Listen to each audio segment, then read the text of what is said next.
Okay, this is the last recap class of the yellow grade, so let's close this work properly and then we can crack on and attack all the new work for the orange grade. Can you remember what we said about the Garaqueo? Well, it's a very simple yet instinctive way of grabbing hold of somebody in the street, and it gives us a relatively effective answer with not that much training under our belt.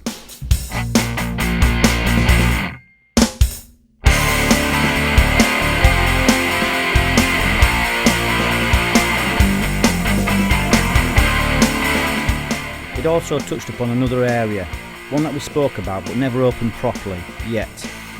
It touched on the subject of the human shield. If we watch Roland, we can see how he redirects the opponent to create a kind of human shield. The attribute we're trying to develop is grabbing hold of somebody and redirecting them, but in doing so we touched upon the human shield.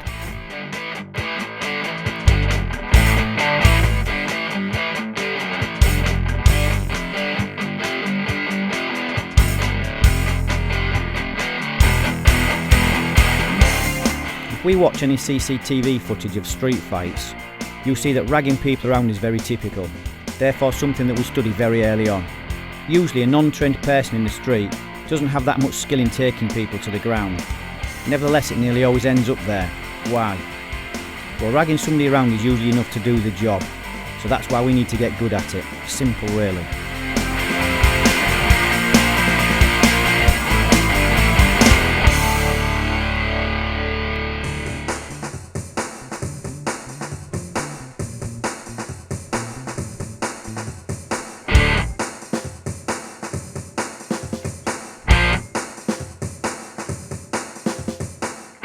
We should also be developing a big appreciation for the Garamono. Grabbing, as we have said, is a very instinctive thing to do in a fight, so if we study the different moments within the fight and develop our attributes accordingly, then the grab becomes a very serious weapon for us. It gives us the ability to damage, grab, redirect, take down, climb, plus many more. But these are what we've looked at so far.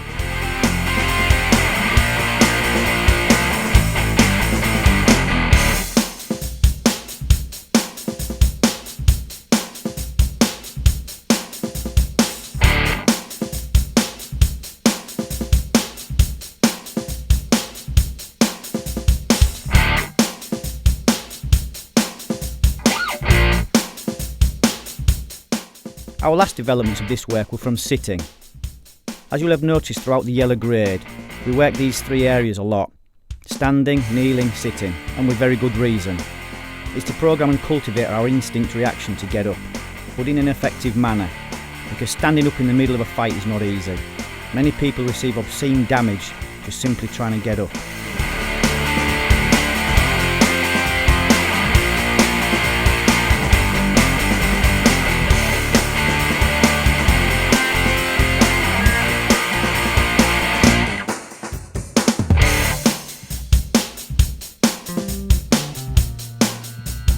If you are following the process step by step, you should have all the work down pretty well now. And if not, simply put a little more time and effort in now. Because as we have said a few times already, this is only the beginning. And we're not joking when we say this. So if you neglect the development time here, you will really struggle later on for sure.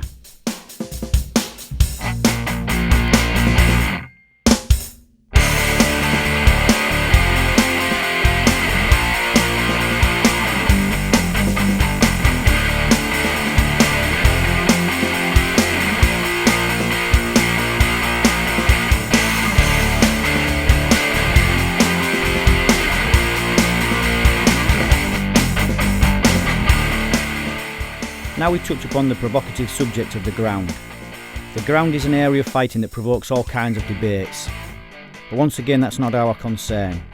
We just need to be observing what's really going on and then studying. Clearly the ground is no place to be in the street.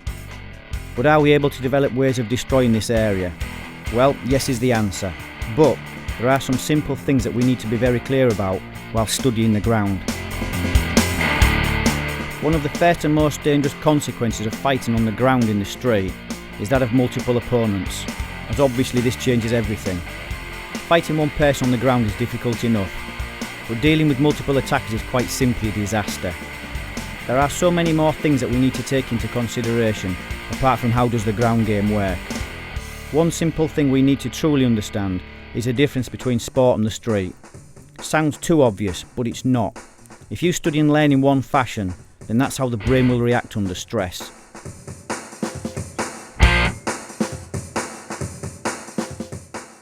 The sport mentality is quite different to that of a street fighter. Not wrong or bad, just different. A street fighter has no morals and no respect. He will do whatever it takes to damage your life permanently. Give him an inch and he really will take a mile. So it's not about this versus that. It's about understanding the kind of people that live and fight on the streets. They're dangerous, very, very dangerous. More than most people give credit. Hence the street is not a game, unlike the sport.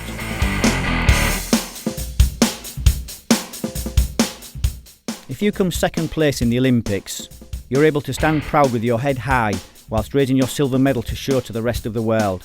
A hero, as it were. There are no silver medals in the street, only a gold medal and a hospital bed for second place. This is not a joke, eh? People always get lost in debates about styles, etc. This is not where it's at. We need to understand what we're actually dealing with, and that's very dangerous people with no compassion. One of the first things we need to learn is that there are no right or wrongs in the street, only the moment. We get what we get, and we have to answer it there and then. Changing position is something that plays a big part of sport ground fighting, but the street possesses different problems. The main one being time. We don't have the luxury of time in the street, so we learn to fight from all positions and not favour just one.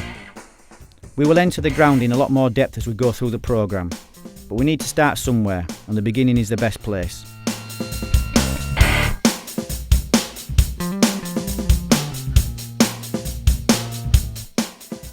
Now we recap the changing of the jacket. This is a simple yet amazing way to develop our work. It creates one simple thing in the beginning: confusion. If you've trained this exercise a lot, you will probably have felt this. Even when you know what you're supposed to be doing and in what order, you still finish up saying, "Is it you or me?" Why? Quite simple: stress. When we lift the intensity, we lose track. And this is only in the training, don't forget. Nowhere near the real stress of the street.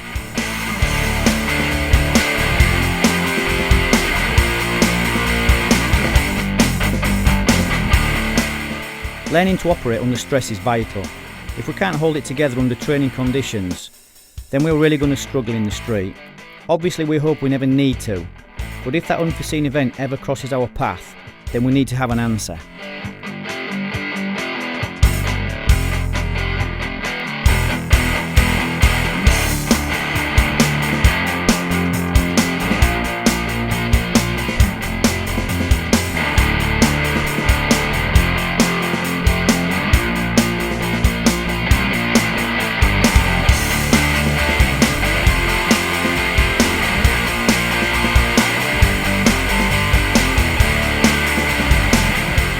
One thing we would like to point out at this time, as some of you may be able to see it and some of you may not, is the fact that the person applying the work is focusing on his work and one opponent.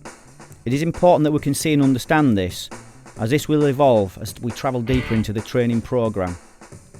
As we have said many times already, it's impossible to develop everything all at once, so we can't always have the full-blown picture in the first step of the training developments.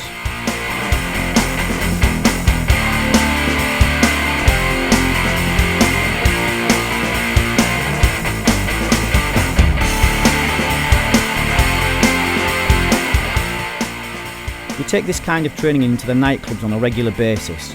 By that, I mean we rent a nightclub and take everybody there in order to develop and understand the application side of things a little better. When all the lights are in full swing and the room is smoked up, plus the music is pounding, developing the changing of the jacket is very interesting, as it exposes all kinds of problems, which is clearly the objective of the training.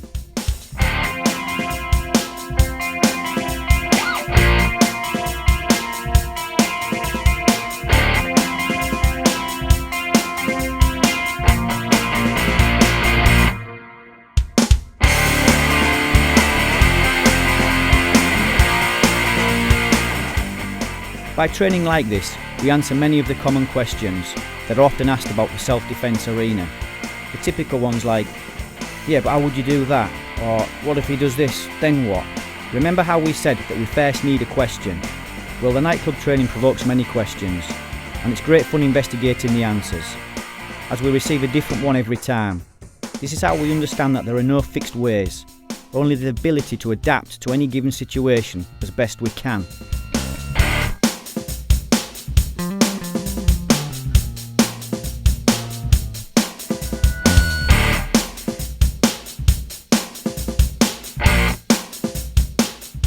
The good part is we stop asking and start looking, as this is one of the never-ending problems in the martial art world. The constant bickering about this versus that, talk, talk, talk. They waste too much energy in the wrong arena. If people just get on with the job in hand, the whole community would be a lot more productive, and there would be a genuine connection between the arts, but there isn't and there never will be. So we only have two choices, do it or debate it. I think I know which one you prefer.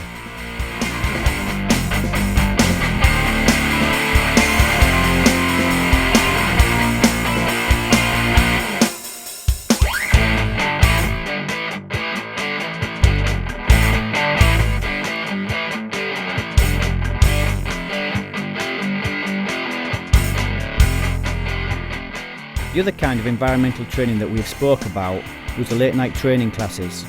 We will be seeing a little more of these in the green grade.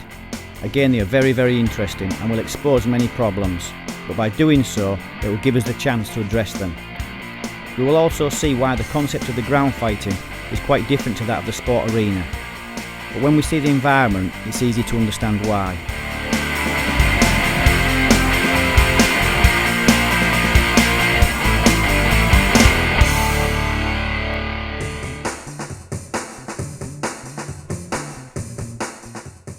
Can you also remember how in Control 4, or typically known as the mount, how we adapt this position, as we have different objectives to that of the competition mat?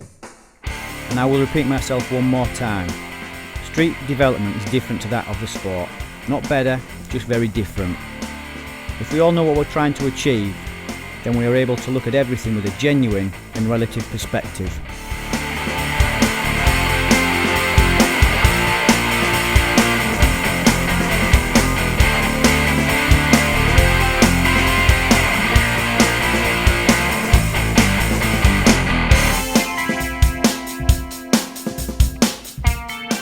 Again, this position is commonly known as the guard. But can you remember what we said about the Control 5? Well, a sport fighter may well throw guard, or choose the guard as a strategically strong position to fight from. And in the correct environment, this is a very successful strategy. But now we all know, this is not a good place to be for a street fight, especially if we are on bottom position. Basically meaning we have a very different mindset.